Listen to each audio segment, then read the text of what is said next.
Тече рокот за поднесување на барања за добивање субвенции за трета фаза произведено и предадено кравјо, овчо и козјо млеко. Крајниот рок е 5 ноември 2018-та. Висината на поддршката изнесува 4 денари по литар за овчо и козјо и 3,5 денари по литар за кравјо млеко.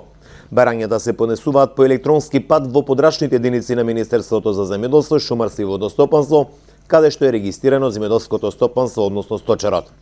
Од подрачните единици на Министерството за земјоделие во Струмица апелираат до сточарите да не го чекаат последниот ден за поднесување барања, туку тоа да го прават секој работен ден со цел да се избегнат гужвите и нервозите во оваа институција.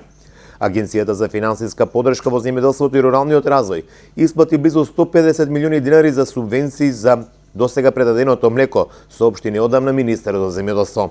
Оваа сума на пари е исплатена на 6700 фармери, а во следните денови комплетно ќе била завршена исплатата по овој основ.